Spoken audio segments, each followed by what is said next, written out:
কি হয়েছে? চুলে টান লাগছে। হাত সরাও, আমি দেখছি। মেঘ ভুরু কুচকাল, তবে নিষেধ করল না। আবি খুব মনোযোগ দিয়ে মেঘের চুল সরিয়ে গহনা খুলে দিয়েছে। মাথায় লাগানো ক্লিপগুলো খুলতে খুলতে কর্কশ কণ্ঠে বিড়বিড় করল, আগেই বলেছি রাতে এত সাজগোজ করতে হবে না, তারপরও কেউ কথা শুনে না।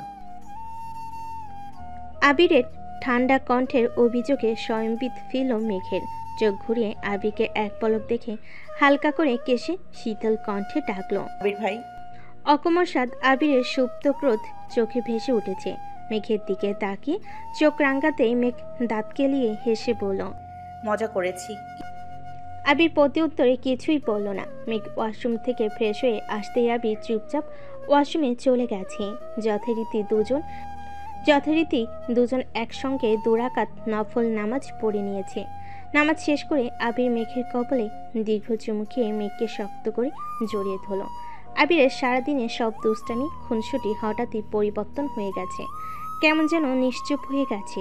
আবিরের বুকের উপর মাথা থাকায় মেঘ স্পষ্টভাবে আবিরের হৃদস্পন্দন টের পাচ্ছিল। মেঘ হঠাৎই তটস্থ কণ্ঠে শুধালো, কি হয়েছে আপনার? আপনি কি কোনো বিষয় নিয়ে চিন্তিত? আবির ঘন ঘন ঢোক গিলছে। মেঘকে বিছানার পাশে বসে আবির ফ্লোরে বসল। মেঘ ব্যাকুল কণ্ঠে বারবার প্রশ্ন করছে। আবির উত্তর না দিয়ে কিছুক্ষণ চুপচাপ বসে রইল। আবির আচমকা বসা থেকে উঠে ওয়ার্ড্রপ থেকে ছোট্ট একটা বক্স বের করলো। আবির নাম লেখা একটা ডিজাইনিং লকেট বের করে মেঘের গলায় পরিয়ে দিতে দিতে মৃদু স্বরে বলল, এটা বাসর রাতের গিফট।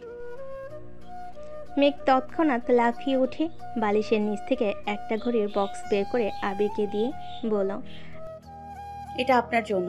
আবির কপাল কুঁচকে প্রশ্ন করলো, বাসর রাতে গিফট দিতে হয়, এটা তোমাকে কে বলেছে? রিয়া আপু, জান্নাত আপু, তাছাড়া আমার বান্ধবীরাও বলেছে। আর কি কি বলেছে? আরো অনেক কিছু। আবির ভুরু গুটিয়ে ধীর হস্তে কপাল চাপড়ে শক্ত কণ্ঠে বলল, ইস, আমার বউটাকে ওরাই নষ্ট করছে। মেঘ ঠোঁট কামড়ে বিড়বিড় করলো। মোটেই না। আবির ঘড়িটা দেখে মুচকি হেসে বলল, পরিয়ে দাও। ফোন হুম মেঘ ঘড়িটা পরিয়ে দিয়ে আহ্লাদি কণ্ঠে শুধালো, পছন্দ হয়েছে? হুম আমার একমাত্র বউয়ের দেয়া গিফট পছন্দ তো হবেই। আবির তপ্ত স্বরে ফের বলল, তোমার জন্য আরো সারপ্রাইজ আছে। কি? আবির একটা অ্যালবাম বের করে মেঘের হাতে দিল। অ্যালবামের সর্বপ্রথম ছবিটা আবির আর মেঘের বিয়ে। দুজন পাশাপাশি বসা। মেঘ ঘাড় কাত করে আবিরের বাইসেপে রেখেছে। আবির মেঘের মাথার উপর নিজের মাথা কাত করে রেখেছে। দুজনের এক হাত সামনের দিকে। আবিরের হাতের তালুতে মেহেদি দিয়ে লেখা মেঘের আবির, আর মেঘের হাতে লেখা আবিরের মেঘ। মেঘ ছবিটা দেখে মৃদু হেসে অ্যালবাম খুলেছে। মেঘের জন্মের পর আবিরের প্রথম কোলে নেওয়ার ছবি। মেঘের 6 মাস, 1 বছর, 2 বছর বয়স থেকে শুরু করে বিয়ে পর্যন্ত আবিরের সাথে যত ছবি ছিল সবই অ্যালবামে আছে। মেঘ মুগ্ধ চোখে তাকিয়ে ছবিগুলো দেখছে। আবির পাশে দাঁড়িয়ে ছবিগুলো বর্ণনা দিচ্ছে। ছোটবেলার ছবিগুলো ফ্যামিলি অ্যালবাম থেকে সংগ্রহ করা। কোন ছবি কখন কি অবস্থায় কাকে দিয়ে উঠিয়েছিল সবই আজ নির্দ্বিধায় বলেছে। মেঘ নিস্তব্ধ হয়ে ছবিগুলো দেখছে আর আবিরকে দেখছে। মাঝখানে 9 বছরের একসাথে ছবি না থাকলেও লাস্ট 2 বছরের ছবিতেই তার উসুল তুলে ফেলেছে, যার মধ্যে হাতে গোনা কয়েকটা ছবি মেঘ নিজের ইচ্ছেতে তুলেছিল, বাকি সব আবিরের পার্সোনাল ফটোগ্রাফার তুলে দিয়েছে। অ্যালবাম দেখা শেষ হতে মেঘ দীর্ঘ নিঃশ্বাস ছাড়ল। আবির মৃদু স্বরে জিজ্ঞেস করল, রাগ করেছো? মেঘ ঠোঁট ফুলিয়ে চেয়ে আছে। আবির নিরেট কণ্ঠে বলল, রাগ করো না প্লিজ, এটা দেখে রেগে গেলে পরের গুলো তো বলতেই পারবো না। পরে কি? আবির একটা চাবির গোছা মেঘের হাতে দিয়ে বলতে শুরু করলো, আজ থেকে এই চাবির গোছাটা তোমার। এখানে আমার রুমের প্রতিটা তালাবদ্ধ জিনিসের চাবির পাশাপাশি আমার অফিসের সব চাবি আছে।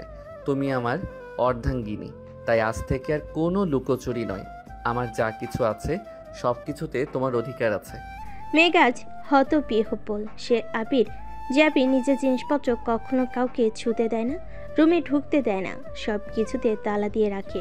সে আজ নিজের হাতে সব দায়িত্ব মেঘকে দিয়ে দিচ্ছে।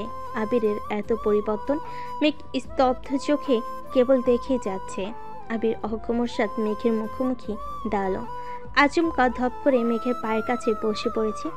আবিরের গায়ে যেন পা না লাগে, তার জন্য মেঘ সঙ্গে সঙ্গে পা সরিয়ে থমথমে কণ্ঠে শুধালো। কি হয়েছে আপনার? আবির পেছন থেকে একটা সুন্দর গিফট বক্স বের করে মেঘের হাতে দিল। মেঘ ভুরু কুঁচকে প্রশ্ন করলো, কি এটাতে? দেখো। বক্সটা খুলতেই দুটা ব্যাংক চেক চোখে পড়ছে। মেঘ এমনটাও ঠিকমতো খেয়াল করেনি। কৌতূহল বশত চেক তুলে বিস্ময়ের সমেত তাকালো। বক্সের স্বর্ণের বেশ কিছু গহনা। মেঘ বারবার আবিরের ঠোঁটের দিকে তাকাচ্ছে। আবিরের ঠোঁটে মলিন হাসি। মেঘ গহনাগুলো তুলে বিছানার পাশে রাখছে। কাগজের মতো কিছু লাল ফিতা দিয়ে পেঁচানো। মেঘ স্বাভাবিকভাবে খুলতে নিল। খুলতে দেখলো এটা একটা দলিল।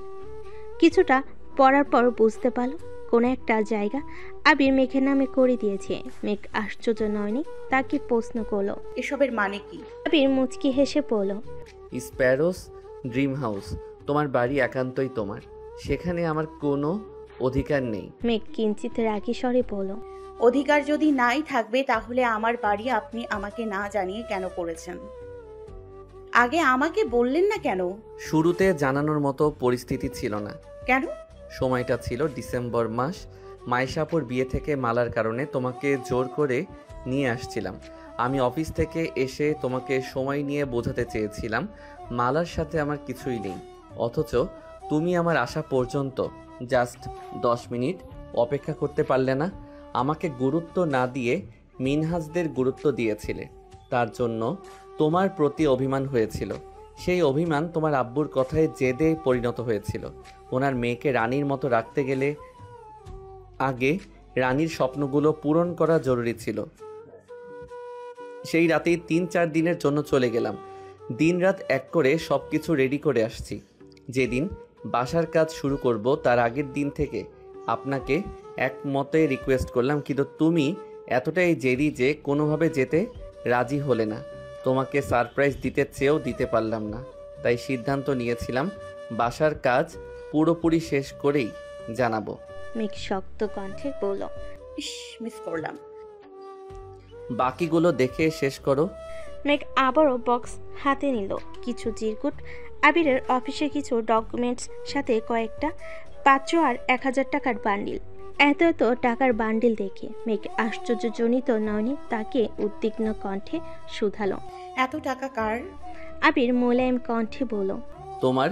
মানে এত টাকা দিয়ে আমি কি করব? এগুলো সব কাবিনের। মেঘ ধীর কণ্ঠে বলতে শুরু করলো, আমি যতদূর শুনেছি কাবিন বউয়ের পরিবার অথবা বউয়ের ইচ্ছে অনুযায়ী দিতে হয়।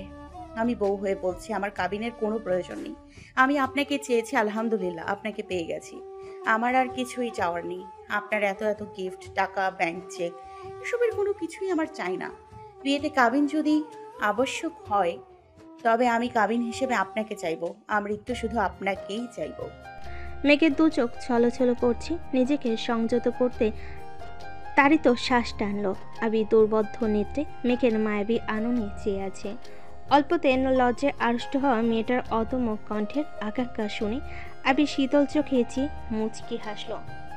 মেঘ এতক্ষণ কি বলেছে নিজেও জানে না। আবিরের অন্যরকম চাহনিতে কিছুটা লজ্জা পেয়েছে। আবির চোখ মুখ গুটিয়ে শান্ত কণ্ঠে শুধালো, যা দিয়েছি সব কিছু সহ আবির যদি তোমার হয় তাহলে কাবির নিয়ে কি তোমার আর কোনো আপত্তি আছে? মেঘ সঙ্গে সঙ্গে আবিরের দিকে তাকিয়ে শ্বাস ছেড়ে ঠোঁট ফুলিয়ে নিষ্পাপ কণ্ঠে বলে উঠল, আমার আবির হলেই হবে। আবির ভুরু উঠাতেই মেঘ থতমত খেয়ে বলল, সরি সরি সরি, আপনাকে হলেই হবে। আমি তো তোমারই, বাকি যা দিয়েছি ওই সবও তোমার। এগুলোর পর কাবিন হিসেবে তোমার কি আমার কাছে আর কিছু চাওয়ার আছে? মেঘ সাবলীল হেসে বলল, আমার আর কিছুই লাগবে না। মনে কষ্ট থাকবে না তো? আমার মনে কষ্টের ছিটে ফোটাও নেই, কারণ আপনাকে পেয়ে গেছি যে। আবির অনুগ্রহ হেসে টেবিলের উপরে রাখা একটা বই থেকে কাগজ এনে মেঘের হাতে দিল। তেমন একটা গুরুত্ব না দিয়ে মেঘ জিজ্ঞেস করলো, কি এগুলো? পড়ো। মেঘ বিড়বিড় করে পড়ছে। কিছুটা পড়তেই বুঝতে পারলো এটা কাবিননামার কপি। মেঘ সঙ্গে সঙ্গে নিচে তাকালো। বরের স্বাক্ষরের জায়গায় সাজ্জাদুল খান আবির লেখা, আর কন্যার স্বাক্ষরের জায়গায় মাহদীবা খান মেঘ। বিবাহ রেজিস্ট্রি করার তারিখ 3-2-2000, যা আজ থেকে আরও 3 বছর আগের। এটা দেখে মেঘ বিস্তীর্ণ চোখে তাকিয়ে এক হাতে নিজের মুখ চেপে ধরেছে। মেঘের হাত থরথর করে কাঁপছে, কান দিয়ে গরম হাওয়া বের হচ্ছে, মস্তিষ্কে বিদ্যমান স্নায়ুগুলো ধপধপ করে কাঁপছে, বুকের ভেতরটা দূর দূর করে কেঁপেই চলেছে। নিজের চোখে বিশ্বাস করতে পারছে না। মেঘ শস্যব্যস্ত চোখে আবির দিকে তাকালো। আবির নিরুদ্বেগ ভঙ্গিতে মেঘকে দেখছে আর নিজের বুকে হাত রেখে অনুচ্ছ্বাস স্বরে দোয়া পড়ছে। মেঘের গলায় আটকানো নিঃশ্বাসটা অতি শব্দপণে বেরিয়ে আসছে। মুখ ফুলিয়ে শ্বাস টেনে জিভ দিয়ে ঠোঁট ভিজিয়ে থমথমে কণ্ঠে প্রশ্ন করল, এগুলো কি সত্যি? আবির ঢোক গিলে ধীর স্থির কণ্ঠে বলল, আইনের চোখে আমাদের বিয়ের 3 বছর পূর্ণ হয়ে গেছে। গতকাল 4র্থ বছরে পদার্পণ করেছি। তোমাকে আগেই বলেছিলাম তুমি আমারই, কেউ তোমাকে আমার থেকে আলাদা করতে পারবে না। কেউ যদি আমার সাথে ঝামেলা করতেও চাইতো আমি সরাসরি কাবিননামা দেখিয়ে দিতাম। মেঘ ভাবনা চিন্তা ছাড়াই আচমকা বলে উঠল। এটা কিভাবে সম্ভব? আবির শক্ত কণ্ঠে বলতে শুরু করলো, আমি দেশ ছাড়ার মাসখানেক আগে তানভীরকে তোমার ব্যাপারে সব বলেছিলাম। সে আমার আবেগ অনুভূতি দেখে প্রথম দিকে মেনে নিলেও পরবর্তীতে ওর মনে কিছুটা খটকা সৃষ্টি হয়েছিল। কারণ শত হলেও সে তোমার আপন ভাই। তোমার প্রতি তার দায়িত্ব ভালোবাসা অন্য লেভেলের, যেটা আমার প্রতি 1000 থাকলেও তোমার সমান নয়। বলতে গেলে তানভীর আমি দুজনেই তখন অপ্রাপ্তবয়স্ক। মজার ছলেই হোক কিংবা গভীর চিন্তা থেকেই তানভীর একদিন হুট করে বলে বসে, ভাইয়া তুমি বনুকে এখন পছন্দ করো মানলাম, আমি ওকে দেখেও রাখলাম, কিন্তু 7 বছর পর তোমার মন মানসিকতা যে এরকম থাকবে তার কি গ্যারান্টি আছে? তখন যদি বনুর প্রতি এখনকার মতো অনুভূতি না থাকে? তানভীরের কথা শুনে আমার মনে চিন্তা জাগে। আমি নিজেও কখনো সেভাবে ভেবে দেখিনি, তাই ভেবেচিন্তে সিদ্ধান্ত নিলাম তোমাকে বিয়ে করব। কেন সেই সিদ্ধান্ত নিয়েছিলাম আমি নিজেও জানি না, শুধু মনে হয়েছিল তানভীর যা বলেছে একদম ঠিক বলেছে। তানভীর মজার ছলে বললেও আমি দুশ্চিন্তায় ঘুমাতে পারছিলাম না। তানভীরকে জানানোর পর সে খুব রিকোয়েস্ট করেছে যেন বিয়ের ঝামেলা না করি। ও এমনিতেই এসব বলেছিল, আরও অনেক কিছু। আমার মাথায় তখন কিছুই ঢুকছিল না। আমার কাছের বন্ধুর বাবা কাজী, তাই তৎক্ষণাৎ খোঁজ নিলাম। তোমার বয়স অনেক কম ছিল, তখন তোমার আমার প্রতি তীব্র ঘৃণাও ছিল। সব মিলিয়ে তখন বিয়ে সম্ভব ছিল না। তাছাড়াও কিছু নিয়মনীতি ছিল যার কারণে আঙ্কেল কোনোভাবেই রাজি হইতেছিল না।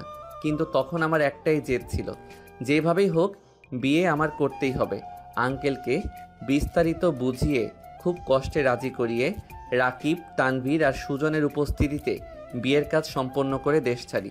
আবির দীর্ঘ নিঃশ্বাস ছেড়ে পুনরায় বলতে শুরু করলো, বিশ্বাস করো আমি তখন কোনো কিছু ভাবিনি, এত কিছু বুঝিনি। শুধু বুঝেছিলাম তোমাকে আমার লাগবে, সেটা যে কোনো মূল্যেই হোক। মস্তিষ্কে শুধু একটা চিন্তাই ঘুরপাক খাচ্ছিল, তোমাকে বৈধতার চাদরে মোড়ানো। পাওয়া না পাওয়ার মাঝে আমি তখন বাস্তবিক জ্ঞান হারিয়ে ফেলেছিলাম। ভবিষ্যতে কি হবে বা হতে পারে সব ভুলে গিয়েছিলাম। বিয়ে পরিপূর্ণ হবে না জেনেও আবেগের তাড়নায় বিয়ে করেছিলাম। নিশ্চুপ মেঘ এবার মুখ খুলল, কিছুটা বিস্মিত হয়ে জানতে চাইল, আমার সাইন কে দিয়েছিল? তুমি? কিভাবে? আমি তো এসবের কিছুই জানতাম না। মনে আছে তানভীর একদিন ঘুরতে নিয়ে তোমাকে বিয়ের কথা বলেছিল? হ্যাঁ মনে আছে। আমাকে এমনই একটা কাগজে সাইন করতে বলেছিল। আমি জিজ্ঞেস করেছিলাম এটা কিসের কাগজ। ভাইয়া বলেছিল বিয়ের। আমি তখন সেভাবে গুরুত্বই দেইনি, ভেবেছিলাম ভাইয়া মজা করছে। আবির কপাল গুটিয়ে জানতে চাইল, কেন আমার নাম বলেছিল মনে নেই? হ্যাঁ এটাও মনে আছে। বিয়ের কথা বলায় আমি যখন হাসছিলাম তখন ভাইয়া জিজ্ঞেস করছিল আমাকে যার তার কাছে বিয়ে দিলে আমার আপত্তি আছে কিনা। আমিও সুন্দর করে বলেছিলাম কোনো আপত্তি নেই, তুমি যাকে বলবা তাকেই বিয়ে করে নিব। আমার সত্যিই তখন কোনো আপত্তি ছিল না, কারণ তখন আমার জীবনে আপনি ছিলেন না। আমার চোখে আমার ভাই সবার সেরা ছিল। সে যা বলতো আমি সব কিছু মেনে নিতাম। ভাইয়া তখন আপনাকে বিয়ে করার কথা বলেছিল আর আমি ভাইয়ার কথায় আপনাকে বিয়ে করতে রাজি হয়ে গিয়েছিলাম। আমি ভেবেছিলাম ভাইয়া মজা করছে, তাই যা বলেছিল সবেতেই হ্যাঁ হ্যাঁ করে সাইনও করে দিয়েছিলাম। তারপর ভাইয়ার সাথে এ বিষয়ে আমার আর কোনো কথাই হয়নি। ভাইয়া কিছু বলেনি আর আমি তো সেই ঘটনা বেমালুম ভুলেই গিয়েছিলাম। আবির মলিন হেসে বলল, ওই দিনই তোমার আমার সাথে বিয়ে হয়ে গিয়েছিল। তানভীরের সাথে সাথে সেখানে কাজী সাহেব সুজনরাও উপস্থিত ছিল। তাছাড়া ফোনে আমিও ছিলাম। মেঘ হাঁ হয়ে আবির দিকে তাকিয়ে আছে। আবির গলা খাকারি দিয়ে আবারও বলতে শুরু করলো। আমি সাইন করার দিনই তোমাকে বউ হিসেবে কবুল করেছিলাম, কিন্তু তোমারটা বাকি ছিল। তোমাকে বিস্তারিত বোঝানোর পরিস্থিতি ছিল না, তাই তানভীর যেভাবে পেরেছে ম্যানেজ করেছে। আমার কথা ছিল, যেহেতু তোমার সাথে তখন মানসিক বা শারীরিক কোনো সম্পর্কে আমি জড়াবো না, তাই শুধু আইনি কাজটা সম্পন্ন করে রাখবো। বাসায় এসে যেভাবেই হোক তোমাকে পটিয়ে বাসার সবার অনুমতি নিয়ে তোমাকে বিয়ে করব। আমি নির্বোধ ছিলাম, কারণ আমি তখনও আবেগে গা ভাসাচ্ছিলাম। আমাদের বিয়ে আইনিভাবে নিবন্ধিত হয়ে গিয়েছিল। আমার এত বছরের ভালোবাসাকে আইনি স্বীকৃতি দিতে পেরে মনে সুখের হাওয়া বইছিল। আমার আকাশে বাতাসে বিয়ের আমেজ ছিল, কিন্তু সেই আমেজ বেশি দিন থাকলো না। মাস তিনেকের মধ্যে ফুপির কথা জানতে পারি, আর তখনই আমার মাথায় আকাশ ভেঙে পড়ে। তানভীরের সাথে ঘটে যাওয়া ঘটনায় ভীত হয়ে আমি আইনি স্বীকৃতির জন্য জোরাজোরি করেছিলাম, কিন্তু ফুপির কথা শুনে সম্পূর্ণ নিস্তব্ধ হয়ে গিয়েছিলাম। যেখানে ফুপির প্রেমের সম্পর্ক জেনেও মানিনি, সেখানে আমি কাউকে না জানিয়ে বিয়ে করে ফেলেছি। আমার বিয়েটা কোন লেভেলের অপরাধের কাতারে পড়বে সেটা ভেবে আটকে উঠেছিলাম। এত বছরে নিজের মনে জমে থাকা স্বপ্নগুলোকে পিণ্ডীভূত করে যে কাচের বাড়িটা বানিয়েছিলাম, সেই বাড়িটা মনের ভেতরে ঘটে যাওয়া আকস্মিক ভূমিকম্পে তছনছ হয়ে গিয়েছিল। নিজের সাজানো স্বপ্ন ভাঙার সাথে সাথে ভেঙেছিল তোমাকে দেখার সব আকাঙ্ক্ষা। নিজের আক্ষেপে নিজেই পড়ছিলাম। কিছু সময়ের জন্য মনে হয়েছিল পৃথিবী ছেড়ে চলে যাই, কিন্তু শেষ সময়েও তোমাকে দেওয়া কথাটা আমার কানে বাজছিল। আমাকে ছেড়ে যেতে পারবে না, সেই আদুরে আনন আমাকে মৃত্যুর দ্বারপ্রান্ত থেকে টেনে এনেছিল। শুধুমাত্র তোমার কথা ভেবে নতুনভাবে নিজেকে তৈরি করছিলাম, কিন্তু বুকে ছিল আকাশ সমান ভয়। বাসায় বিয়ের কথা জানলে তোলপাড় শুরু হবে, এটা খুব ভালোই বুঝেছিলাম। তোমাকে নিয়ে আলাদা থাকার যোগ্যতাও আমার ছিল, কিন্তু তুমি যে আমার ছিলে না। তুমি এমনিতেই 7-8 বছর যাবৎ আমার সাথে কথা বলছিলে না। ওই অবস্থায় কোনো ক্রমে যদি শুনতে পারতে যে তোমার সাথে আমার বিয়ে হয়ে গেছে, তখন আব্বু চাচ্চু কি করতো জানি না, কিন্তু তুমি হয় আমাকে খুন করতে, নয়তো নিজে সুইসাইড করতে, আর না হয় লাস্ট অপশন ছিল ডিভোর্স। তোমার জেদকে আমি বরাবরই ভয় পাই, তখনও খুব ভয় পেয়েছিলাম। তুমি ভুল ক্রমে কিছু বললেও সেটা তুমি করেই ছাড়তে। বাসায় ফিরে 3 মাস কিংবা 6 মাসের মধ্যে বিয়ে করার স্বপ্ন আড়ালেই হারিয়ে গেল। সেই থেকে আমার আতঙ্ক শুরু হলো। তানভীর, রাকিব দুজনকে খুব জোর করে বললাম ভুল করেও যেন বিয়ের টপিক না ওঠায়, বিয়ের কথা যেন মন থেকে ভুলে যায়। অনাকাঙ্ক্ষিত কারণে 6 মাস আগে দেশে ফিরলাম, তখন সব ভুলে তোমাকে আমার প্রেমে পড়তে বাধ্য করলাম। প্রতিনিয়ত নিজের আবেগকে নিয়ন্ত্রণ করে তোমাকে অনুভব করাতে লাগলাম। আলহামদুলিল্লাহ, বছর খানেকের মধ্যে আমি সফল হয়ে গেলাম। আমার অ্যাক্সিডেন্টের পর তোমার আবেগ জড়ানো কথাগুলো শুনে তোমার ভালোবাসার পুরোপুরি নিশ্চয়তা পেয়েছিলাম। বাসার পরিস্থিতি, তোমার পরিস্থিতি দেখে তখন দ্বিতীয়বার উপলব্ধি করেছিলাম আমি আবেগের বশে ঠিক কত বড় ভুলটা করেছিলাম। আম্মুর বারবার জানতে চাওয়া আমার কোনো পছন্দ আছে কিনা, আব্বুর একই প্রশ্ন পরোক্ষভাবে জিজ্ঞেস করা, সেই সাথে তোমার অতিরিক্ত যত্নে আমি পাগল প্রায় হয়ে উঠেছিলাম।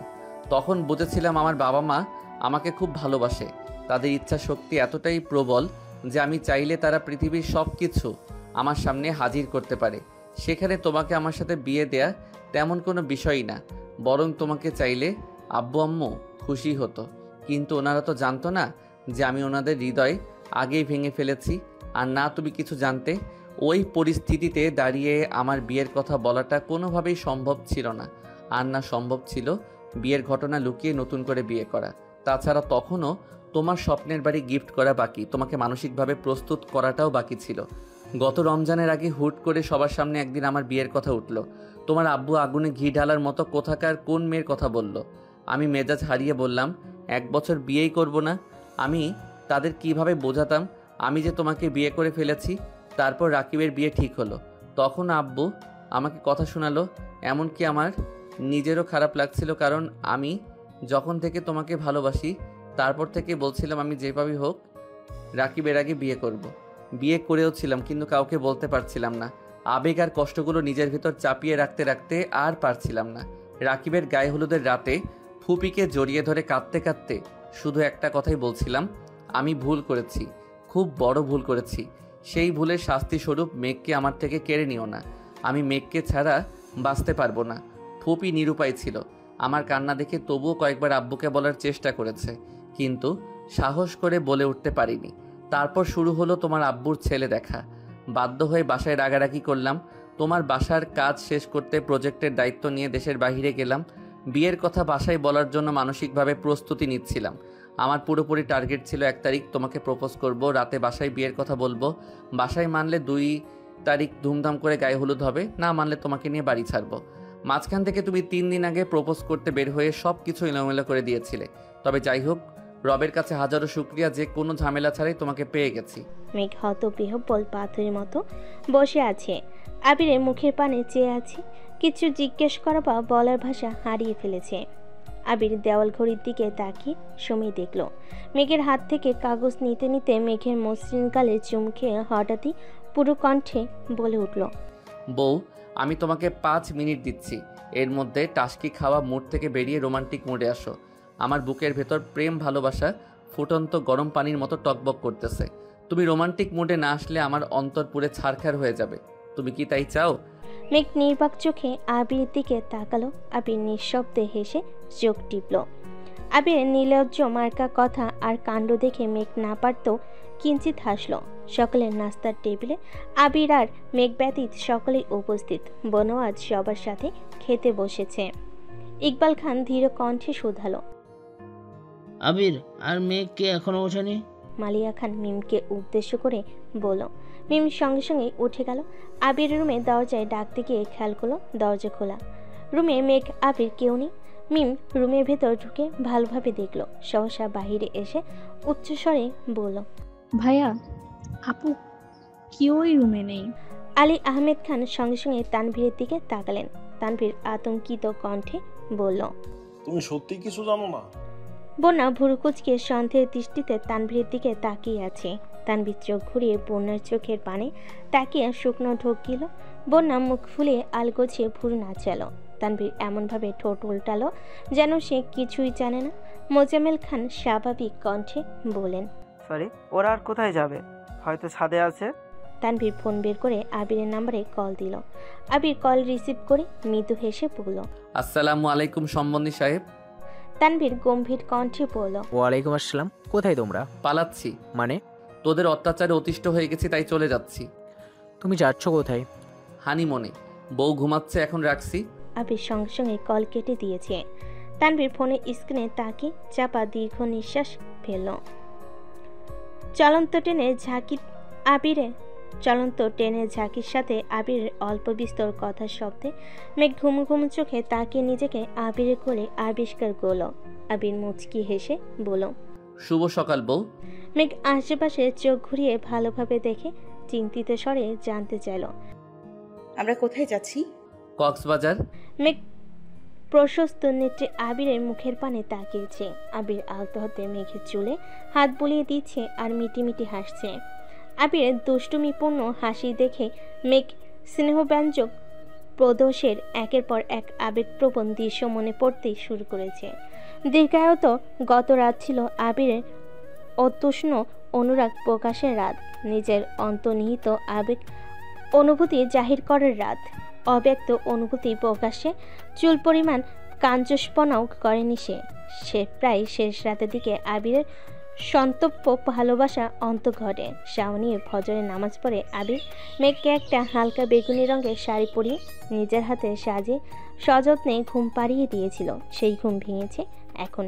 মেঘের নির্বাক চোখের চাহনিতে আবির আচমকা ভুরু নাচালো। মেঘ লাজুক হেসে সঙ্গে সঙ্গে দুহাতে মুখ লুকালো। আবির অত্যন্ত শীতল কণ্ঠে শুধালো, এখন এত লজ্জা পেলে হবে? লজ্জায় অসার মেঘ মুখ ফুটে আর কিছু বলতে পারল না। খানবাড়িতে কিছু সময় নীরবতা চলল। জান্নাত, রিয়া, আইরিন, মিম, বোনা সবে একে অপরের মুখের পানে চেয়ে আছে।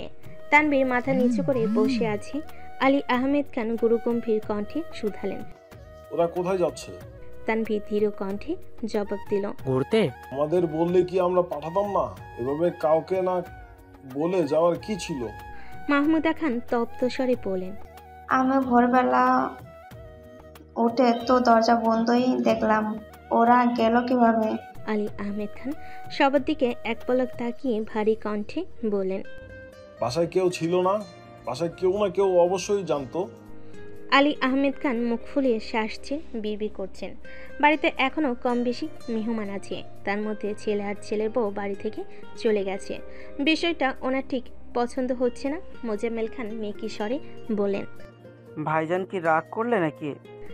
আলী আহমেদ খান রাগে রাগি মুখ করে তাকিয়েছেন কেবল। এর মধ্যে মালিয়া খান রাশভারী কণ্ঠে বলতে শুরু করলেন, সব দোষ তোমাদের। ছেলেটাকে এত কষ্ট দেওয়ার কি দরকার ছিল? তোমরা যেহেতু সবকিছু আগে থেকে জানতে, তাহলে এত চ্যালেঞ্জ না নিয়ে আমাদের জানিয়ে সবকিছু মেনে নিলেই তো হতো। আমার ছেলেটাকে এভাবে না কান্দালেও পারতে। আলী আহমেদ খান হঠাৎই উচ্চ শব্দে হেসে উঠলেন। মালিয়া খানকে উদ্দেশ্য করে বললেন, তোমার কি মনে হচ্ছে তোমার ছেলে কাঁদছিল বলে তোমার ছেলে রাগ করে বউ নিয়ে চলে গেছে? হ্যাঁ, এসব কিছু তার পূর্ব পরিকল্পিত। তোমার ছেলেকে নিষ্পাপ ভেবো না, সে এতটাও নিষ্পাপ না।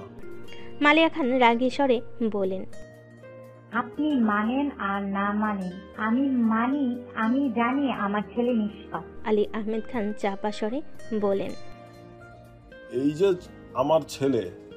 আমার ছেলে করছো, তোমার আদরের ছেলে যে 3 বছর আগে বিয়ে করে ফেলেছে, এটা কি তুমি জানো? মালিয়া খান তৎক্ষণাৎ বলে উঠলেন, কি? কে বলছে? মোজাম্মেল খান খাওয়া বন্ধ করে আতঙ্কিত নজরে তাকালেন।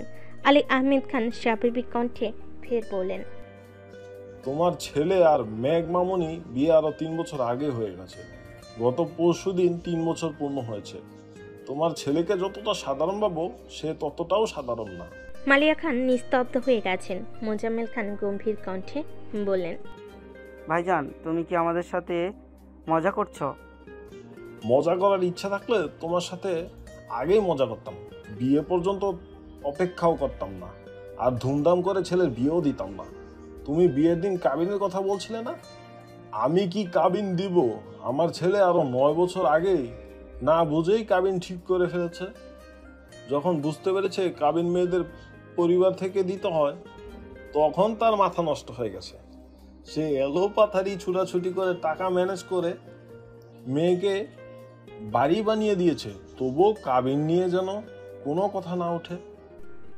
মোজাম্মেল খান কপাল কুঁচকে প্রশ্ন করলেন, আবির মেঘকে বাড়ি গিফট করেছে? হ্যাঁ। কোথায়? সেটা আমি কি করে বলবো? আমিও তো অল্প শুনেছি। তোমাকে এসব কে বলেছে? আবির মেঘের বিয়ে হয়েছে, এটাই বা কে বলেছে?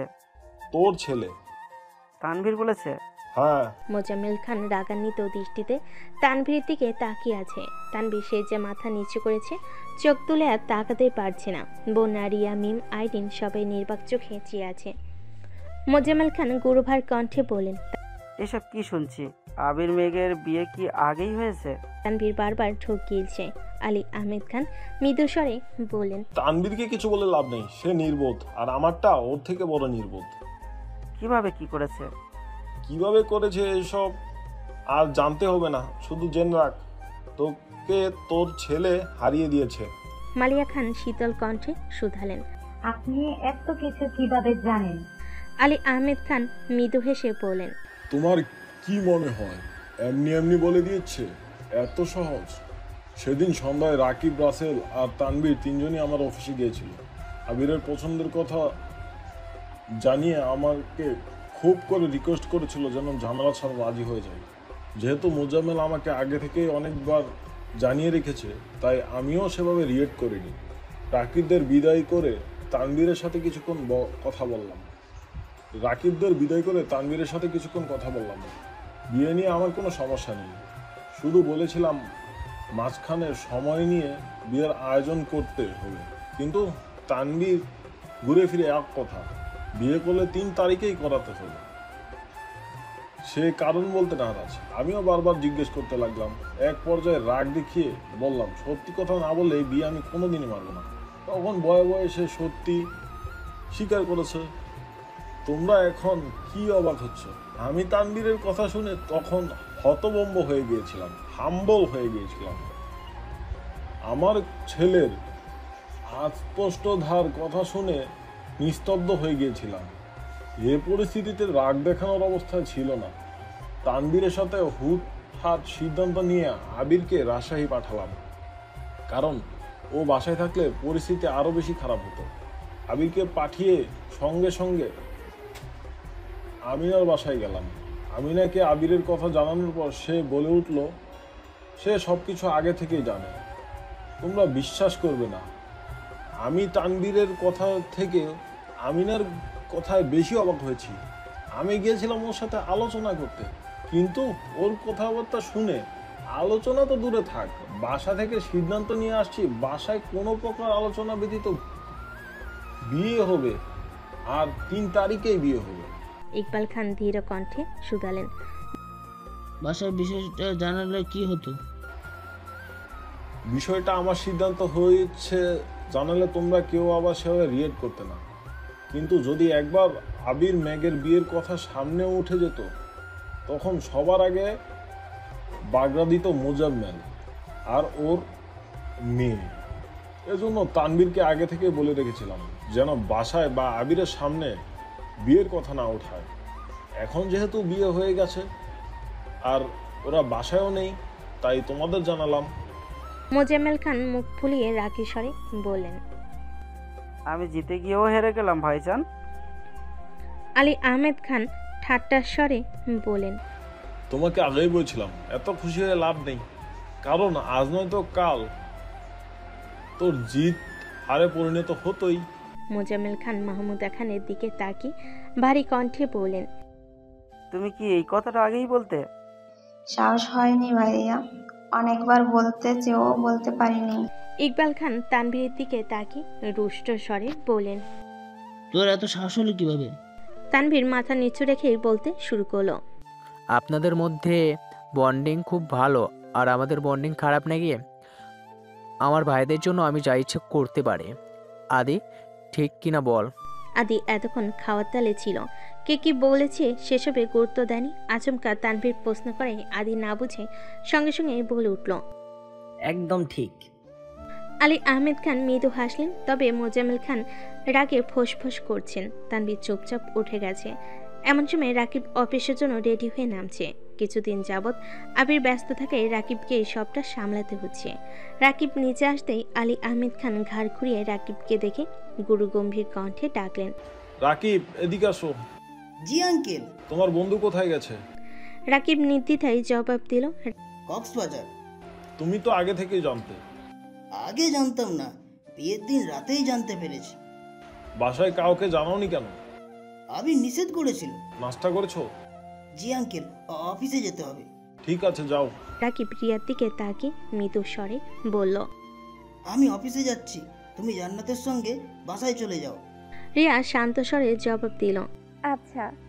এত সময়ের মধ্যে বন্যা শুধু নিষ্পলক চোখে তানভীরের দিকে তাকিয়েছিল, মুখ ফুটে একটা কথাও বলেনি। বন্যার বোন সকাল থেকে বারবার কল দিচ্ছে। বন্যা খাওয়া দাওয়া শেষ করে ব্যাগ গোছাতে শুরু করেছে। গত 2-3 দিন যাবৎ তানভীর বন্যার সাথে আলাদাভাবে কথা বলতে ছটফট করছে, কিন্তু মিম আর আইরিনের জন্য সুযোগই পাচ্ছে না। তানভীর ঘুরে ফিরে মিমের রুমের সামনে দাঁড়িয়েছে। আইরিন সহসা ভুরু নাচিয়ে মৃদু স্বরে বলল, কি ব্যাপার, এখানে কি চাই? তানভীর স্বাভাবিক কণ্ঠে বলল, বন্যার সাথে আমার একটু কথা আছে। কি কথা আমাদের বলো। তানভীর আইরিনের মাথায় গাঁটটা দিয়ে গুরুগম্ভীর কণ্ঠে বলল, 3 দিন যাবৎ তোদেরকে বলতেছি সামনে থেকে সর এখন। আইরিন ঠোঁট বাঁকিয়ে বিয়ে করে বলল, এত অধিকার দেখাচ্ছ কেন? তুমিও কি গোপনে বিয়ে করে ফেলেছো নাকি? তানভীর মৃদু হেসে বলল, ভাবছি তোমার তানভীর রুমে ঢুকতেই বন্যা আর চোখে তাকালো। তানভীর মলিন হেসে বলল, সাথে কিছু কথা আছে। বন্যা গম্ভীর কণ্ঠে জানালো, বাসা থেকে কল দিচ্ছে, আমাকে যেতে হবে। সে না হয় দিয়ে আসলাম, কিন্তু তোমার সাথে কথাগুলো বলা প্রয়োজন। বন্যা ক্রোধিত কণ্ঠে বলল, আপনার সাথে কথা বলার মতো মন মানসিকতা আমার নেই। তানভীর আশেপাশে নজর বুলিয়ে বন্যার দিকে সূক্ষ্ম নেত্রে তাকিয়ে বিলম্বিত কণ্ঠে জানতে চাইল, আমি কি করেছি? বন্যা নিজেকে সামলে নিয়ে ধীর গতিতে বলল, আপনি কিছু করেননি, আমারই কথা বলতে ইচ্ছে করছে না। তানভীর মনে মনে বিড়বিড় করলো, নারীর শখের থেকেও রাগের মূল 3 গুণ বেশি। তানভীর কিছু বলছে না দেখে বন্যা তীর্যকভাবে তাকালো। বন্যার কুপিত দৃষ্টি দেখে তানভীর ঢোকিলে সহসা হাসার চেষ্টা করলো। বন্যা নজর সরিয়ে ব্যাগ গোছানোতে মনোযোগ দিল। তানভীর মৃদু হেসে মোলায়েম কণ্ঠে জিজ্ঞেস করলো, আমার বাসায় থাকতে কেন, সমস্যা হয়নি তো? বন্যা মুখ ঘুরিয়ে ভারী নিঃশ্বাস চাল। মিম রুমে এসে ধপ করে বিছানায় বসে শক্ত কণ্ঠে বলল, আমার খুব সমস্যা হচ্ছে, কারণ বড় আব্বু তোমাকে ডেকেছেন আর তুমি সেদিকে মনোযোগ না দিয়ে ওখানে দাঁড়িয়ে আছো। তানভীর চমকে উঠে বলল, সর্বনাশ! সর্বনাশ এখনো কিছু হয়নি, কিন্তু তোমাকে এই রুমে না পেলে নির্ঘাত কিছু একটা হবে। তানভীর চটজলদি দৌড়তে পাই দরজা পর্যন্ত গিয়ে আবার থামলো। বন্যার দিকে তাকিয়ে স্বাভাবিক কণ্ঠে ফের বলল, তুমি রেডি হয়ে আসো, আমি নিচে অপেক্ষা করছি। বন্যা গম্ভীর গলায় জানালো, আমি একাই যেতে পারবো। তানভীর সে কথা শুনেও না শোনার মতো চলে গেছে। নিচে নামতেই আলী আহমেদ খান জানতে চাইলেন, তুমি কি এখন ফ্রি আছো? কোনো কাজ ছিল? আবির রাতে বলেছিল বিয়ের খরচের ব্যাপারে বাকি কথা যেন তোমার সাথে বলি। তখন তো আর জানতাম না যে তোমার ভাই এভাবে বাড়ি ছেড়ে চলে যাবে। সে যাই হোক, আবির যেহেতু বলে গেছে তাই তোমাকে বিস্তারিত জানানো উচিত। তানভীর হালকা করে কেশে শীতল কণ্ঠে বলল, শুনলাম বনুর ফ্রেন্ড বাসায় চলে যাবে, আমি কি তাকে বাসা পর্যন্ত দিয়ে আসবো? আকলিমা খান চাপা স্বরে জিজ্ঞেস করলেন, বন্যা কি এখনই চলে যাবে? তাই তো শুনলাম। আকলিমা খান সঙ্গে সঙ্গে হালিমা খানের রুমে চলে গেছেন। মেহমানদের জন্য গিফট কেনার দায়িত্ব হালিমা খান আর আকলিমা খানের ছিল।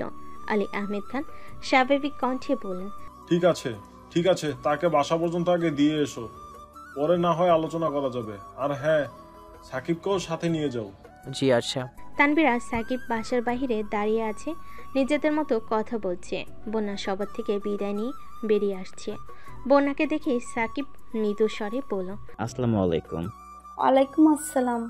সাকিব ঠোঁটে হাসি রেখে প্রশ্ন করল, আপনি কি আমাকে চিনেন? বন্যা আস্তে করে বলল, জি, আপনি আবির ভাইয়ের মামাতো ভাই? আমার কিন্তু আরো একটা পরিচয় আছে। বন্যা ভুরু কুঁচকে জানতে চাইল, কি? তানভীরের বন্ধু। ও। সাকিব তানভীরের দিকে তাকিয়ে উদাসীন কণ্ঠে জানতে চাইল, এটা কি হলো? তানভীর সহসা ঠোঁট উল্টালো। সাকিব বড় করে নিঃশ্বাস ছেড়ে মৃদুস্বরে বলতে শুরু করলো, দেখুন, আমি ঘুরিয়ে পেঁচিয়ে কথা বলতে পছন্দ করি না। আমার স্পেশাল বন্ধুর স্পেশাল মানুষ হিসেবে আপনাকে আমার খুব ভালো লেগেছে। আমার বন্ধুর মন খারাপের কারণ না হয়ে আপনি বরং তার সুখ পাখি হন। তানভীর আচমকা সাকিবের মুখ চেপে ধরে বিড়বিড় করে বলল, তোকে এত কথা বলতে বলেছি? সাকিব তানভীরের হাত টেনে আহ্লাদি কণ্ঠে বলল, ভাবি, আমাকে বাঁচান।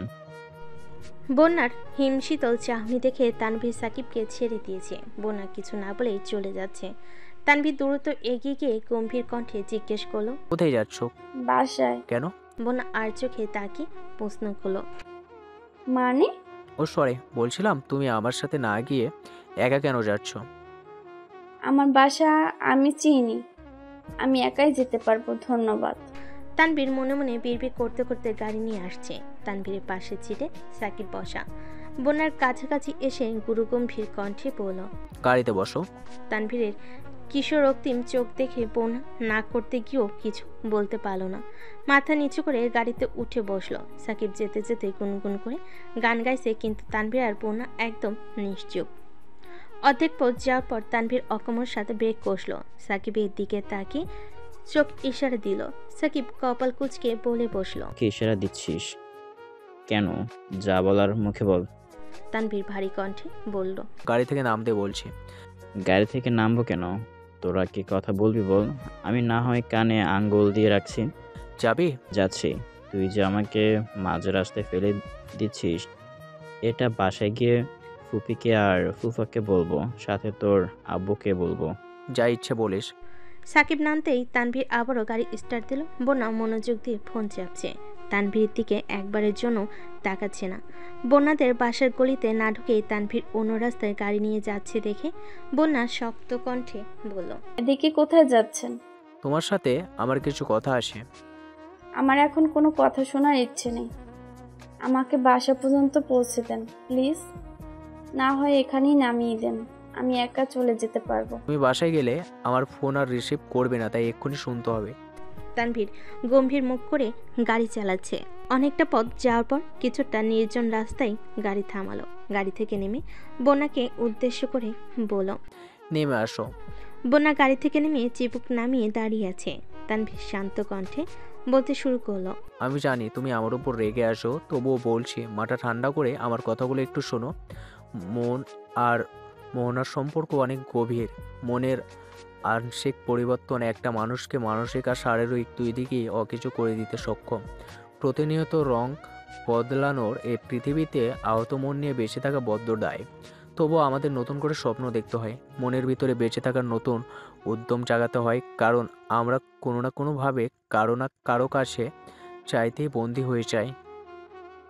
ভাইয়াকে আমি কেবলমাত্র একবার মুখ ফসকে মজা করে বলেছিলাম, তোমার বোনের প্রতি আমার যতটা আবেগ আছে সেটা যদি পরবর্তীতে না থাকে, তখন যদি তোমার মনে হয় বোনও শুধু তোমার অবুঝ মনের বিকাশ বাসনা ছিল, আমার ছেলে মানুষের কথাগুলো ভাইয়ার কাছে এতটা গুরুত্বপূর্ণ হয়ে যাবে আমি কোনোদিন কল্পনাও করতে পারিনি। এত রিকোয়েস্ট করেও ভাইয়াকে থামাতে পারিনি। এই পরিস্থিতিতে আমি না পারছিলাম বাসায় কিছু জানাতে, আর না পারছিলাম ভাইয়াকে আটকাতে। বাধ্য হয়ে চুপচাপ সব কিছু মেনে নিয়েছি। সেই ঘটনার পর থেকে আমার মাথায় সর্বক্ষণ একটা অজ্ঞাত দুশ্চিন্তা ঘুরপাক খেত। তবে ভাইয়া বরাবরই নিজের জায়গায়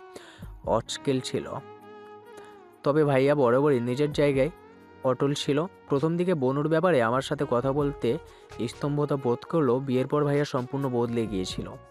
আমি এমন একটা মানুষ যে ভাইয়ার পাগলামির চরম মাত্রা যেমন দেখেছি, তেমনি ভাইয়ার অবাধ ধৈর্যের অনন্তও দেখেছি। 1000 কিলোমিটার দূর থেকে একটা মানুষ আরেকটা মানুষকে ঠিক কতটা ভালোবাসতে পারে, এটা ভাইয়াকে না দেখলে হয়তো আমি বিশ্বাসই করতাম না।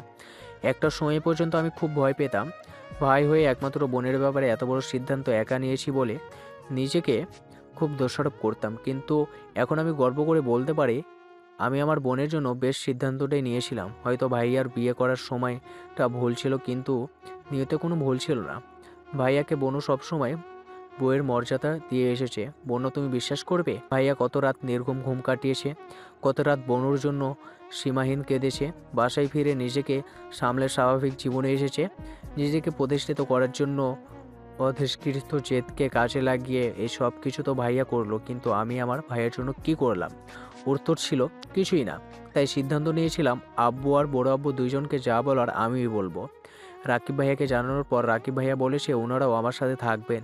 গেলাম বড় আব্বুর অফিসে, কিন্তু ভাগ্যক্রমে শুধু বড় আব্বুকেই পেয়েছিলাম। সাহসের অভাবে প্রথম দিকে বিয়ের বিষয়টা মুখ পর্যন্ত এনেও বলতে পারছিলাম না। বড় আব্বু বোধহয় কিছুটা আন্দাজ করতে পেরেছিলেন, তাই রাকিব ভাইয়াদের পাঠিয়ে আমার সাথে আলাদাভাবে কথা শুরু করলেন। খুব সহজে কৌশলে আমার থেকে সব কিছু জেনেও নিয়েছিলেন। আমিও সেই দিন কোনো কিছু বলতে দ্বিধাবোধ করিনি।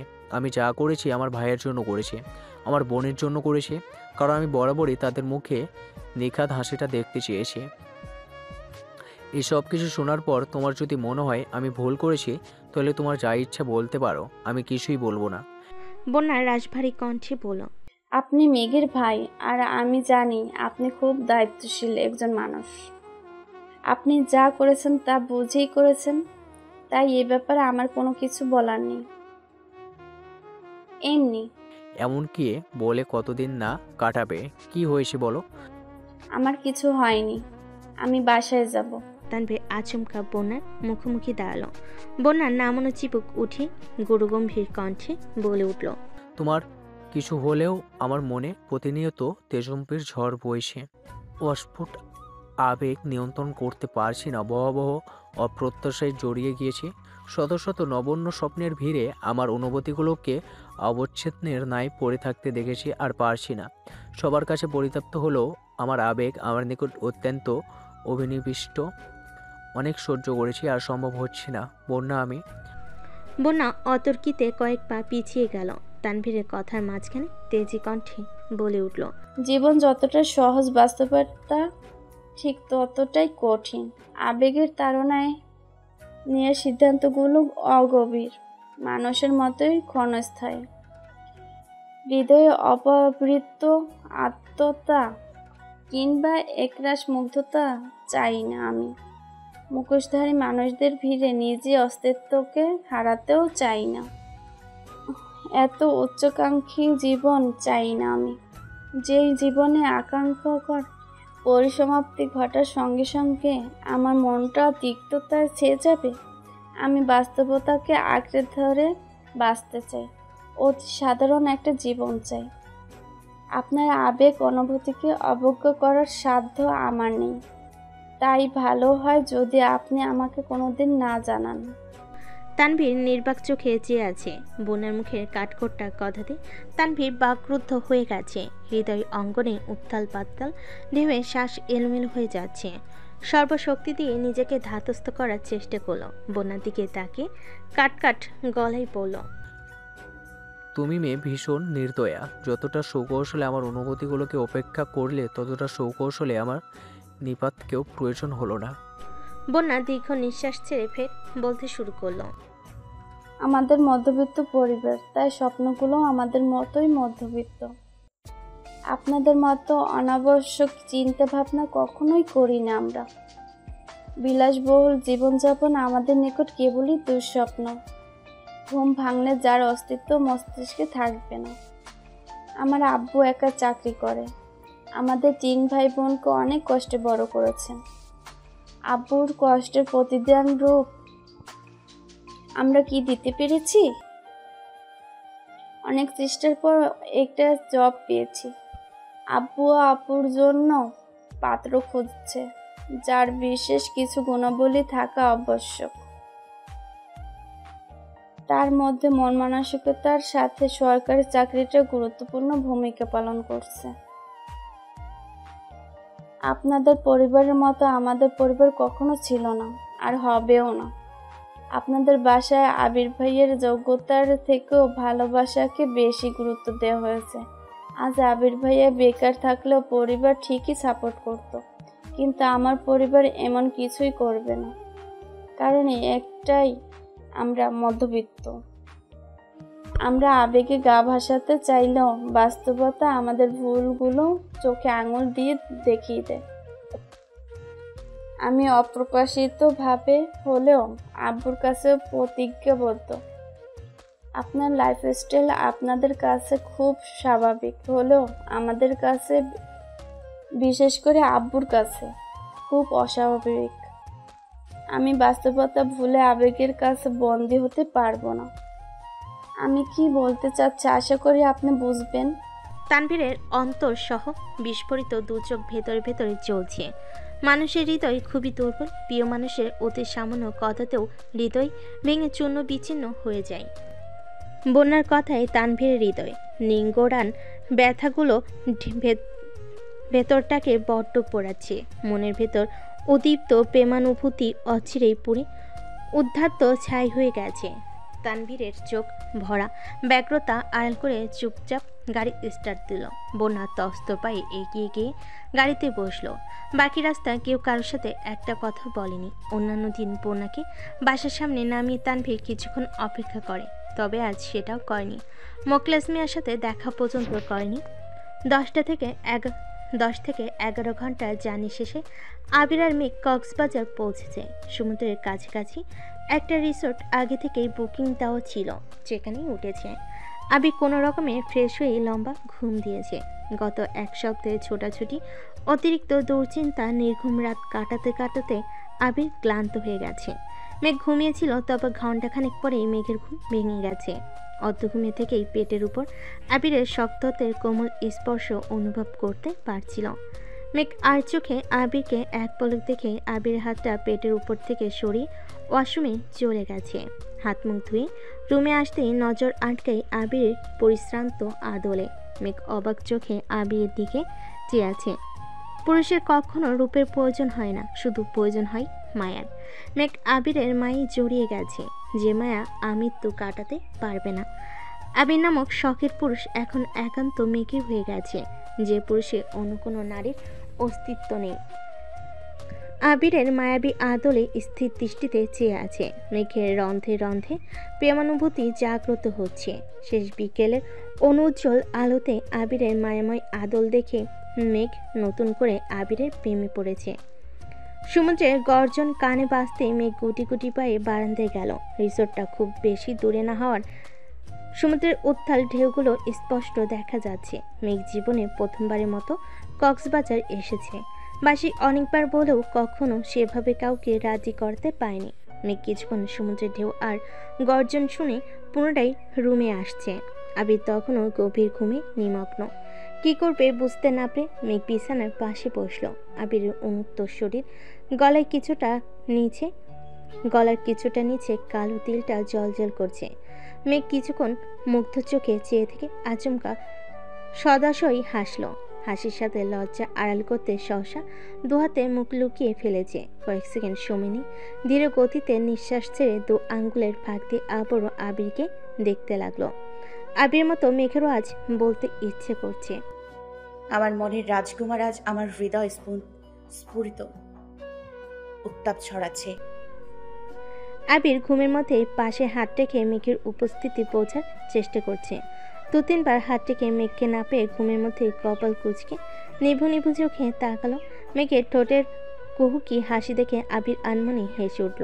আবিরের হাসি দেখে মেঘ থতমত খেয়ে বিছানার পাশ থেকে উঠে যেতে চাইল। আবির আচমকা একটানে মেঘকে নিজের সাথে জড়িয়ে নিল। আতঙ্কে মেঘ দু চোখ বন্ধ করে ফেলেছে।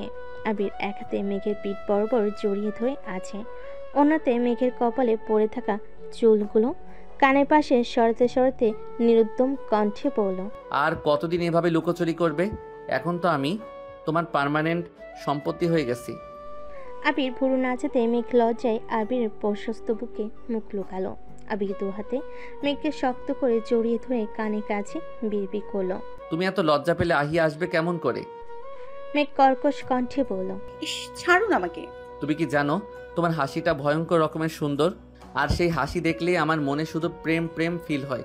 গত 2টা বছর বিয়ে করা বউয়ের কাছ থেকে কিভাবে নিজেকে দূরে রেখেছি, এটা যদি তুমি বুঝতে তাহলে 1 সেকেন্ডের জন্যও আমার থেকে দূরে যেতে চাইতে না।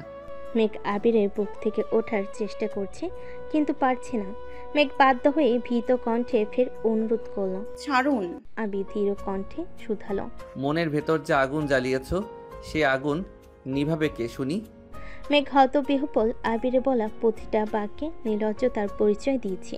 মেঘ বলার মতো কোনো কথাই খুঁজে পাচ্ছে না। আবির মোলায়েম কণ্ঠে ডাকলো, বউ। মেঘ নিশ্চুপ হয়ে আবিরের বুকের ওপর শুয়ে আছে। আবির পুনরায় ডাকলো, ও বউ। মেঘ মৃদু স্বরে বলল, আবির সহসা মেঘকে বিছানায় শুয়ে কাত হয়ে মেঘের মুখের উপর ঝুঁকে আলতোভাবে মেঘের কপালে কিস করল। মেঘের চোখে চোখ রেখে নিজের ঠোঁট ইশারা করে আদুরে কণ্ঠে বলল, I want a deep kiss. মেঘ বিরস কণ্ঠে বলল, আমি পারবো না। কেন? আমার লজ্জা লাগে। আবির উদাস ভঙ্গিতে বলল, আমার লজ্জা লাগছে না কেন? কারণ আপনি নির্লজ্জ। আবির ঠোঁট বেঁকিয়ে হেসে কোমল কণ্ঠে বলল, আমি না হয় নির্লজ্জ, বেহায়া। আপনি তো খুব লজ্জাপতি। তা একটা অসহায় ছেলের অসুস্থতার সুযোগ নিয়ে তাকে কিস করার সময় আপনার লজ্জা কোথায় জমা দিয়ে আসছিলেন? মানে আমি কাকে কিস করেছি? আমি যখন জ্বরের ঘোরে পড়েছিলাম তখন আপনি আমার অসহায়ত্বের সুযোগ নিয়েছিলেন। এখন সবকিছু ভুলেও গেলেন? বাহ ম্যাডাম বাহ। মেঘ প্রশস্ত নেত্রে তাকিয়ে আতঙ্কিত কণ্ঠে শুধালো, আপনি সেদিন টের পেয়েছিলেন? আবির মুচকি হেসে বলতে শুরু করলো, আম্মুর পরে তুমি একমাত্র নারী যার গায়ের গন্ধ আমি উপলব্ধি করতে পারি। তুমি নিঃশব্দে আমার পাশ ঘেঁষে গেলেও আমি নিগুড়ো ঘুমে থেকে সেটা অনুভব করতে পারি। তুমি দূর থেকে এক পলক তাকালেও আমার হৃদয় আর মস্তিষ্ক সদা জাগ্রত হয়ে ওঠে। তোমার স্পর্শে আমার শরীরের প্রতিটা শিরা উপশিরায় রক্ত সঞ্চালন তীব্র থেকে তীব্র হতে শুরু করে। তোমাকে আগেও বলেছি, আমি নিঃশ্বাসের শব্দে তোমার অস্তিত্ব উপলব্ধি করতে পারি। তুমি আমাকে কিস করবে আর আমি সেটা বুঝতে পারবো না? কিভাবে ভাবলে তুমি? মেঘ শুকনো মুখে ঢোক গিলে মোলায়েম কণ্ঠে বলল, সরি। ধুর পাগলি, ভালোবাসায় সরি টরি সব মূল্যহীন। ভালোবাসায় কেবল ভালোবাসাই অর্থবহ। আবির পুনরায় নিজের ঠোঁট ইশারা করলো। মেঘ ওষ্ঠ উল্টে অসহায় মুখ করে তাকিয়ে আছে। আবির ভুরু নাচাতে মেঘ এক হাতে আবিরের চোখ ঢেকে তড়িৎ বেগে আবিরের ঠোঁটে কিস করলো। আবির গলা স্বর উঁচু করে বলল, এটা কি ছিল? কারেন্টে শক খেলে বুঝতে কয়েক সেকেন্ড সময় লাগে, অথচ তুমি 1 সেকেন্ড সময়ও নিলে না। মেঘ কথা কাটাতেই অন্যদিকে তাকে চাপা স্বরে বলল, চলুন সমুদ্রে যাই। আগে আমার ইচ্ছে পূরণ করবে, তারপর ঘুরতে নিয়ে যাব, নয়তো চাবি ছুঁড়ে ফেলে দিব। মেঘ ব্যাকুল কণ্ঠে বলল, এখন না প্লিজ। আবি ঠোঁট কামড়ে হেসে আহ্লাদি কণ্ঠে বলে উঠল, এখনই প্লিজ। আবিরের অনুরাগে সাগ্রহে মেঘের আকুতি অচিরেই ব্যক্ত হলো। মেঘের সর্বাঙ্গে আবিরের উষ্ণ সোহাগের নিশান, অনুভূতির রাজ্যে শানিত নিঃসঙ্গের আভাস। আবিরের আবেগপূর্ণ অপ্রতীয়মান আবেশে কেটে গেল আরও কিছুটা মুহূর্ত। আবিরের বনের পরিণীতা এখন পূর্ণতা লাভ করেছে। পরিতোষ আর লজ্জায় মেঘের ফর্সা আদল রক্তিম বর্ণ ধারণ করেছে। আবিরের তপ্ত ভালোবাসার সমাপ্তি ঘটতে প্রায় সন্ধ্যা হয়েছে। বন্যা সারাদিন যাবৎ মন খারাপ করে বসে আছে, দুশ্চিন্তায় খায়নি কিছু। মেঘের আবদার আর নিজের আবেগের বশবর্তী হয়ে তানভীরের প্রতি না চাইতো খুব বেশি আবেগপ্রবণ হয়ে গিয়েছিল। মেঘেদের বাসার পরিস্থিতি দেখে সে আবেগ এখন আতঙ্কে রূপ নিয়েছে। ইদানিং মেঘের ব্যস্ততার কারণে তানভীরের বিষয়ে বন্যার সাথে তেমন কথা হয়নি। তানভীরের রাজনীতি ছাড়া চাকরির প্রস্তুতি বিষয়ে কোনো কথাই বন্যা জানে না। বন্যা তানভীরকে মুখ ফুটে সরাসরি চাকরির কথা বলতেও পারছে না, আবার নিজের আবেগকে নিয়ন্ত্রণ করতে পারছে না। তাই বুঝে না বুঝে তানভীরের সাথে রিয়্যাক্ট করে ফেলেছে। সেসব ভেবেই এখন খারাপ লাগছে। না পারছে তানভীরকে কল দিয়ে ভালো মন্দ জিজ্ঞেস করতে, আর না পারছে দুপুরের ঘটনা ভুলতে। হঠাৎই হৃদ এসে দরজায় দাঁড়িয়ে আস্তে করে ডাকলো, আপু। কি? তোমার কি মন খারাপ? না, কেন? স্পষ্ট দেখা যাচ্ছে তোমার মন খারাপ। বন্যা চোখ মুখ মুছে শান্ত কণ্ঠে জানতে চাইল, কিছু বলবি? হ্যাঁ বল। মেঘ আপুকে একটা কল দাও, আপুকে অভিনন্দন জানাতে হবে। মেঘ বাসায় নেই, এখন অভিনন্দন জানাতে হবে না। মেঘ আপু কোথায়? কক্সবাজার। কি? আপু কক্সবাজার গেছে? হ্যাঁ। চলো আমরাও যাই। বন্যা রাগে স্বরে বলল, যা এখান থেকে। প্লিজ আপু চলো না কক্সবাজার যাই, আমার খুব ইচ্ছে। বন্যা ধমক দিতে যাবে, তার আগে হৃদ উত্তেজিত কণ্ঠে বলে উঠল, আমি আপুকে রাজি করাতে যাচ্ছি, আমরা সবাই মিলে কক্সবাজার যাব। হৃদ এক ছুটে নিচে চলে গেছে। বন্যা নীরবে দীর্ঘশ্বাস চেয়ে চোখ বন্ধ করে শুয়ে পড়েছে। খানবাড়ির পরিবেশ নিস্তব্ধ, আত্মীয় স্বজনরা মোটামুটি সবাই চলে গেছে। আইরিন, ফুপ্পি আর মালা শুধু আছে। সাকিব বিকেলের দিকে তানভীরের সাথে কথাবার্তা বলে বাড়ির উদ্দেশ্যে রওনা দিয়েছে। মাইশাপুর ডেলিভারির সময় ঘনিয়ে আসছে। মালারামও মাইশারাপুর বাসায়। মালাকেও সাথে নিতে চেয়েছিল, কিন্তু মালা জোরপূর্বক মেঘদের বাসায় রয়ে গেছে, বলেছে ডেলিভারির আগে চলে যাবে। মালা সোফায় বসে মালিয়া খানের সাথে গল্প করছে। মালিয়া খান হঠাৎই শান্ত কণ্ঠে জিজ্ঞেস করলেন, তোর বিয়ের বয়স তো হয়েই গেছে, বিয়ে করতে রাজি হচ্ছিস না কেন? এখন বিয়ের কোনো চিন্তা ভাবনা নেই পুপ্পি। কাউকে পছন্দ করিস? মালা উদাস দৃষ্টিতে মালিয়া খানের দিকে তাকিয়ে মনে মনে আওড়ালো, এই সামান্য কথাটা এতগুলো দিনের মধ্যে একবারের জন্য জিজ্ঞেস করা যেত না? মালিয়া খান ফের বলেন, কি হলো? মালা মলিন হেসে উত্তর দিল, এখন বলে আর কোনো লাভ নেই। মালিয়া খান গম্ভীর কণ্ঠে বলে উঠলেন, আবিরের কাহিনী তো শুনলি, ও যদি এত যন্ত্রণা মাথায় না নিয়ে সরাসরি বলে দিত তাহলে ঘটনা এত দূর পর্যন্ত আসতোই না। অবশ্য আবিরকেও এত দোষ দেওয়া যায় না। এই বাড়িতে থেকে এত বছরে আমি কোনো অধিকার দেখাতে পারিনি, সেখানে আবির তো ছোট থেকে দূরে ছিল। সেসব বাদ দে, তোর তো এমন কোনো সমস্যা নেই, পছন্দ থাকলে বল, আমি তোর আব্বুর সাথে কথা বলে নিব। তোমার ছেলের মতো আমার এমন কেউ নেই, বাদ দাও এসব কথা। এমন সময় তানভীর পাশে আসছে, চোখে মুখে বিষণ্ণতা। তানভীরের নিষ্প্রভ চেহারা দেখে মালিয়া খান উদ্বিগ্ন কণ্ঠে জিজ্ঞেস করলেন, কি হয়েছে তো? কিছু হয়নি বড় আব্বু। চোখ মুখ এত শুকনো শুকনো লাগছে কেন? তানভীর মলিন হেসে বলল, কই না তো। মালিয়া খান ধীর কণ্ঠে বললেন, আবির আর মেঘের সাথে কিছুক্ষণ আগে কথা বললাম। ওরা বারবার তোর কথা জিজ্ঞেস করছিল, তুই নাকি আবিরের কল রিসিভ করছিস না, কি হয়েছে বাবা? তানভীর স্বাভাবিক কণ্ঠে জানতে চাইল। ওরা ঠিক আছে। আলহামদুলিল্লাহ ভালো আছে। ঠিক আছে। বেলা বাজে 10:45। আবির বিছানায় হেলান দিয়ে বসে ফোনে কিছু করছে। অভিমানী মেঘ ঠোঁট পুলিয়ে আবিরের দিকে তাকিয়ে আছে। মেঘ সেই ভোরবেলা থেকে সমুদ্রে যাওয়ার জন্য বায়না ধরেছে, কিন্তু আবির তার কথাই কানে তুলছে না। মেঘ হঠাৎই পুরো কণ্ঠে বলে উঠল,